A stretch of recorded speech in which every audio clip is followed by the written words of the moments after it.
In modern life, it seems like the impact of humans is everywhere on the landscape. It's rare for many of us to even get away from the sounds of traffic. But there are still some very special places. Places where nature has been left natural.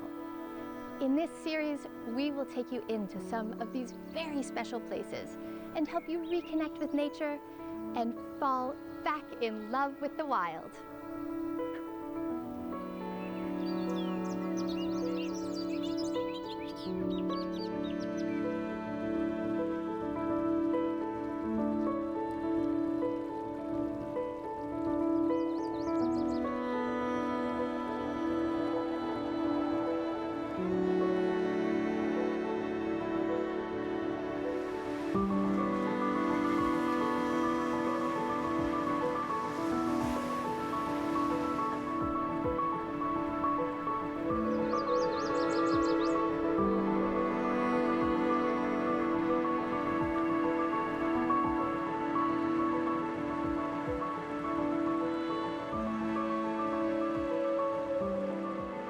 I don't think there's a wilder, more undisturbed, more variation. You can travel up rivers in hardwood forests that are old growth. You can explore coastline that's you wonder sometimes if anybody else has ever been there. And you get to see plants and animals that in some cases you can't find anywhere else in Nova Scotia. When we think of wild places on Cape Breton Island, many of us think of the Cape Breton Highlands National Park, a vast area on the tip of Cape Breton Island that's one of the most visited national parks in Canada.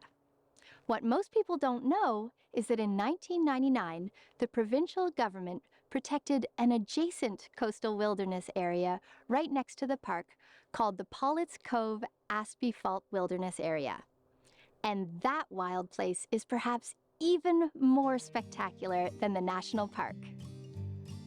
We're on top of the plateau on the north side of Polletts Cove. Polletts Cove-Aspy Fault Wilderness Area is approximately 27,300 hectares. That's roughly 67,000 acres. And it occupies an elevated plateau, steep-sided all the way around. On the west side is it borders on the Gulf of St. Lawrence. The eastern side is the Aspy Fault, and on the north we have the Atlantic Ocean.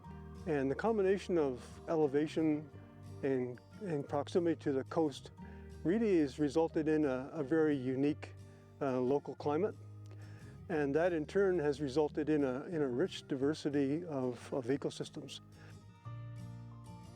If you look down in the valleys, we have Acadian forest, typical of much of Nova Scotia.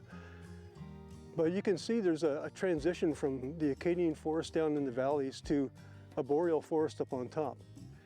And that boreal forest is even characterized by some plant communities that you find in more northern latitudes. We call them Arctic alpine plant species. And so that's one unique aspect of the flora. But that whole transition from a typical Acadian forest to a boreal forest in such a, I guess on a horizontal plane, very short distance from one to the other. The reason why this was designated and identified originally and then designated as a wilderness area is because it's so remote, undisturbed. Human activity here has been, although there is a history of human activity, the obvious impacts are very low. Nova Scotia has a long history of settlement, 300–400 years of settlement, and that footprint extends to a lot of our province. And so Polletts Cove-Aspy Fault provided an opportunity to not only protect a large, relatively undisturbed wilderness area, but it also captured a very unique landscape in the province as well.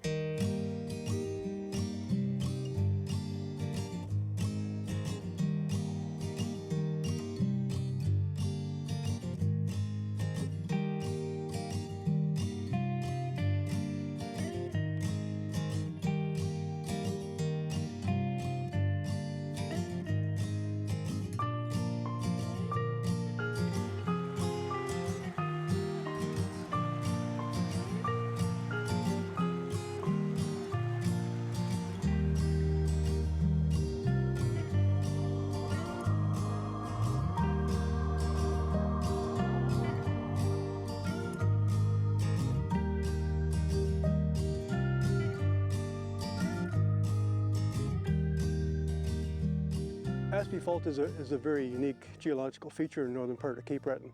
It dominates the landscape. When you come over South Mountain, heading towards from Ingonish to Cape North, you see this wall of mountain in front of you.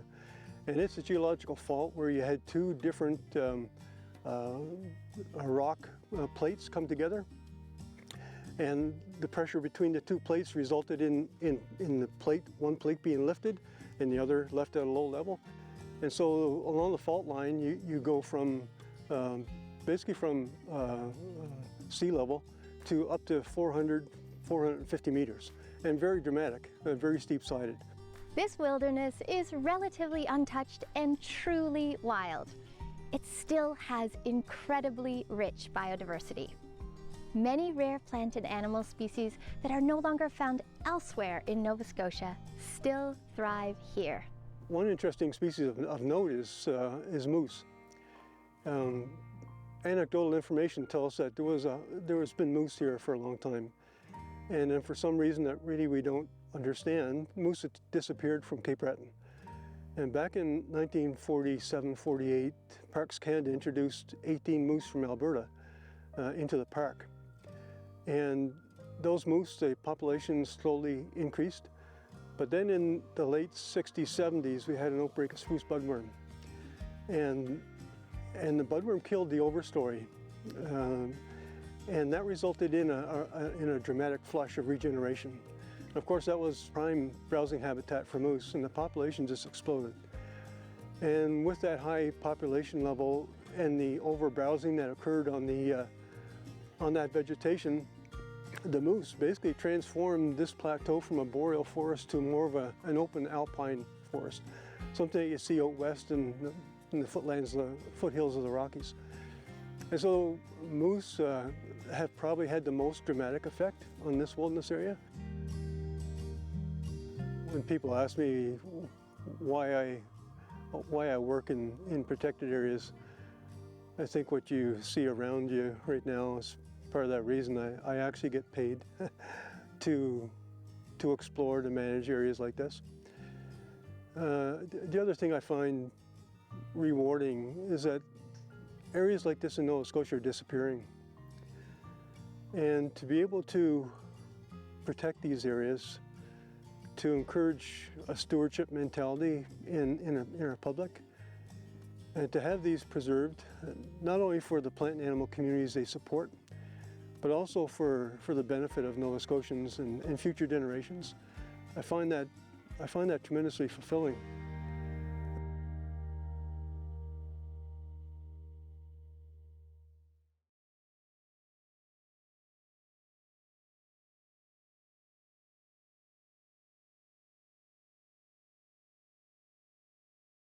I'm Orrin Hertz, and I'm a clinical herbalist, which means that I help people use plant medicine to promote good health and also heal from various health issues. I also love to teach and empower people to use and make the medicine themselves. And today we're going to talk about a great plant for the respiratory system, mullein.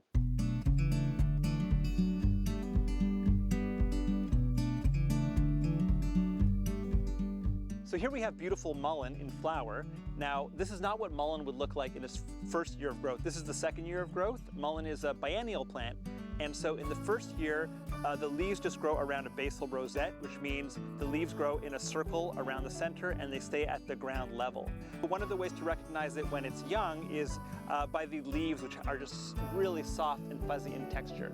But you do have to be careful with mullein in its first year of growth because it does resemble some other plants that can be toxic. You can use pretty much the entire mullein plant as medicine. So let's talk about the flowers first.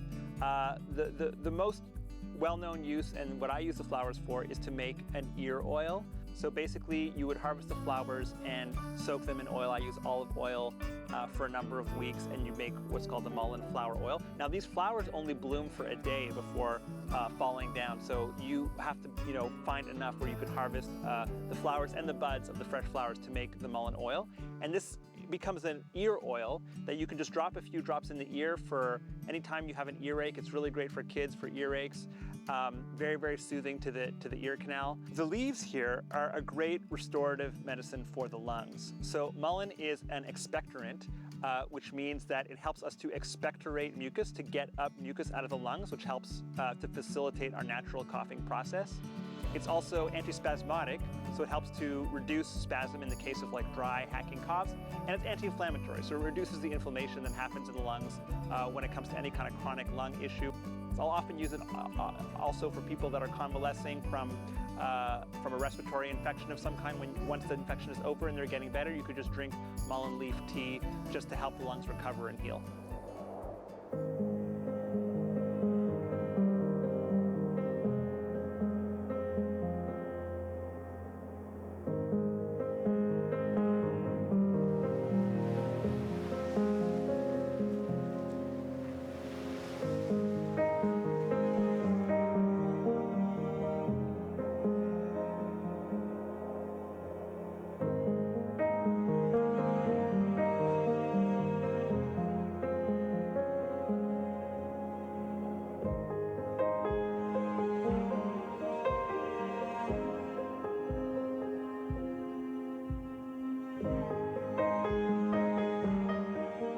Designated wilderness areas in Nova Scotia aren't just for plants and animals. They're also an important place for people to reconnect with nature. In the Polletts Cove-Aspy Fault Wilderness area, a group of community members is working to create the Seawall Trail. The trail starts in Meat Cove in the north and travels south along the rugged coast of Cape Breton Island to stunning Pleasant Bay.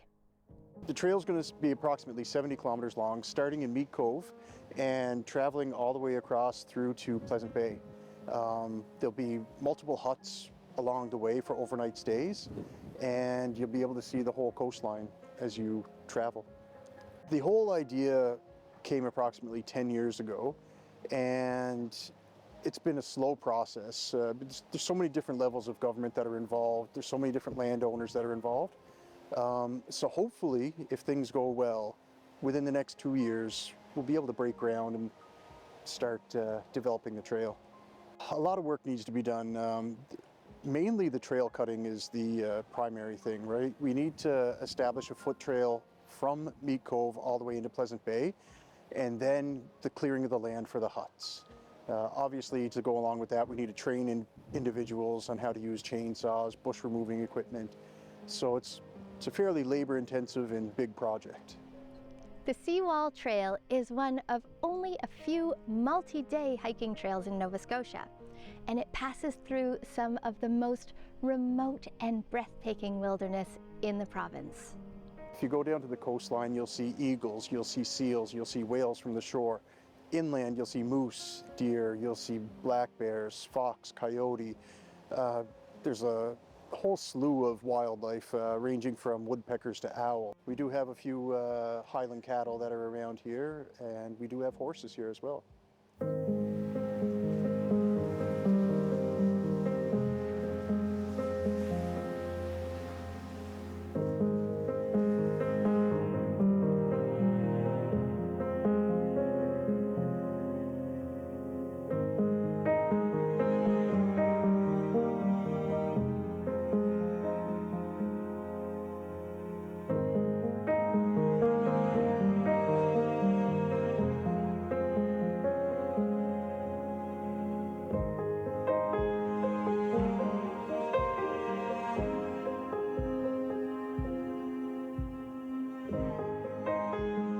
The local community's desire to create one of the most scenic trails in Nova Scotia has inspired the Nova Scotia Nature Trust to purchase Lowlands Cove, one of the last in-holdings or privately owned lands within the Polletts Cove-Aspy Fault Wilderness area. Beyond protecting important coastal habitats and ensuring landscape connectivity for the wildlife, saving this property from development removes a key hurdle to linking the proposed Seawall Trail from Meat Cove to Pleasant Bay. Lowland Cove is another one of these incredibly beautiful coastal properties. It's just the iconic Nova Scotia coastline, Cape Breton, cliffs and the mountains behind, and beautiful barrens and meadows right next to the ocean, and then hardwood older hardwood forests as you venture further inland. So it's a stunning property itself, but it's also nested in the midst of a vast coastal wilderness protected area. The property that the Nature Trust conserved is surrounded on two sides by the provincial wilderness area, the ocean on one side, and then there's a remaining privately owned parcel that is adjacent to one end of the property. So the property is considered an in-holding within the larger wilderness area, and we were really interested in securing that to ensure the integrity of the larger landscape in that wilderness area is maintained. Because otherwise, you know, who knows, but it could have been developed.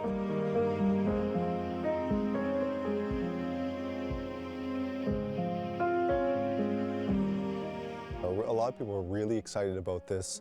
One of my colleagues who's more involved with the land securement process itself indicated that, you know, we hadn't received so much inquiries and attention from the public about any particular property more than this one, that there was a flurry of interest and support for this project.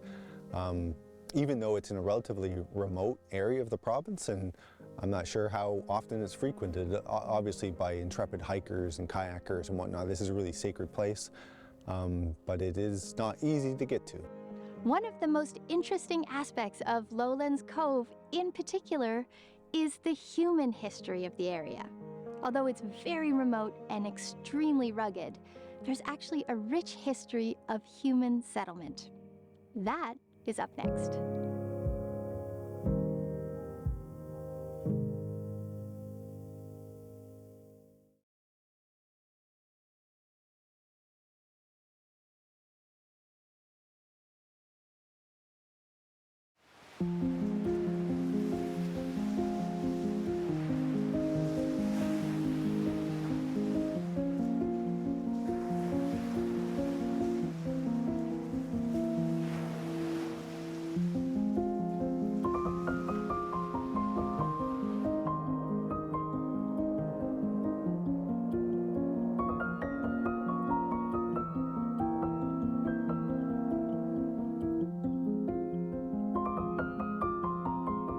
Hugh Marlowe Fraser has a deep connection to Lowlands Cove. His family lived here for a number of generations, including his grandfather and his father. Coming into this land, if you are a hiker or a traveler, you come into Meat Cove. There's quite a wonderful path here. It comes in, I think, about 9 kilometers, and it's a good hike. But as you come down the mountain, there's quite a steep incline into the Lowland Cove.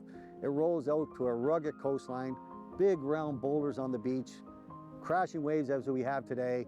And you know, in a calmer day, the water is crystal clear. I swim here, I just love it. You know, you just feel the connection on the beaches. And there's got rolling mountains in the background that you can see. The sunsets are off the hook. I've seen them, I got pictures.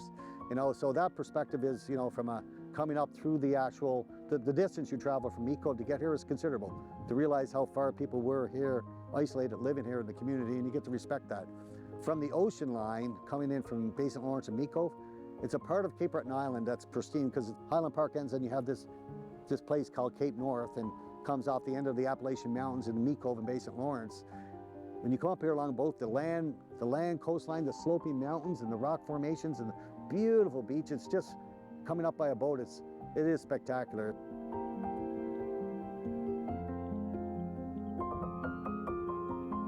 So my grandfather, John Willie, he'd have a cabin here in the summertime, and they'd fish, obviously, and harvest the sea, and then they'd dry that fish, salt it, so that would be their staple for the winter, and they'd have small gardens, so he's a bit of a gardener as well, grow their potatoes, turnips, stuff like that were indigenous to this land.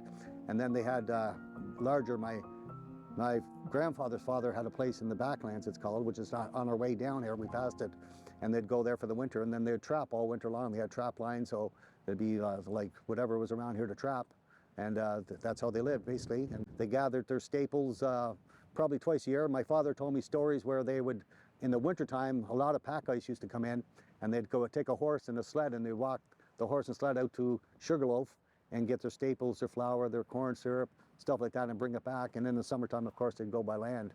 So, you know, it had to be pretty rugged to live here. And so they're a bit of a jack of all trades. He was a mountain man by all accounts, for sure.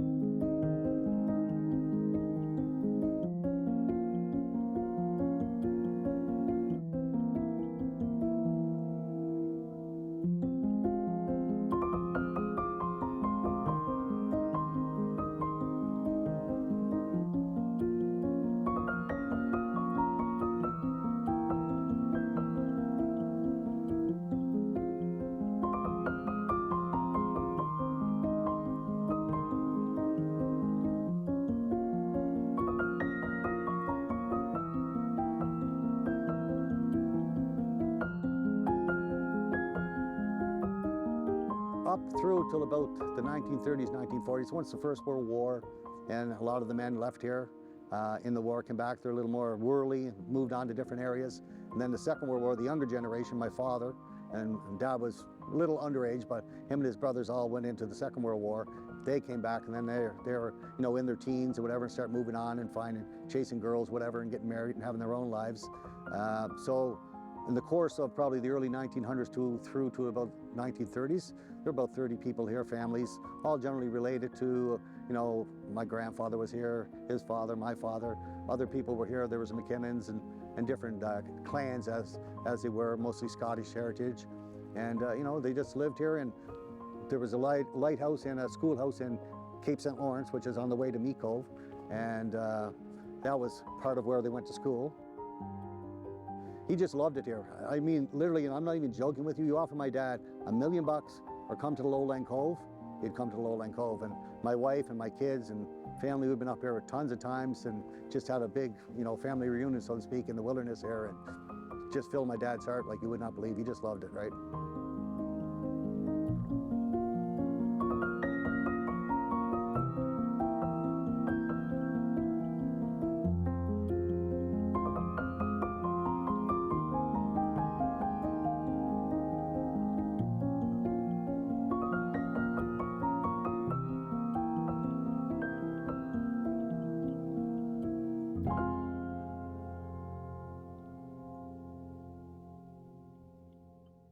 It's a rugged existence, there's no doubt about that, but I don't think they've seen past that because that's all they really knew, right? That was life.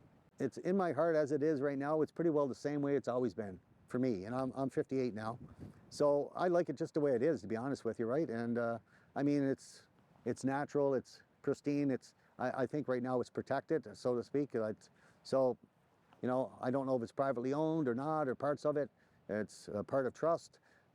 I come up here, I connect with my ancestors, I'll always do that, so I'm quite pleased just the way it is, and hopefully it continues that way.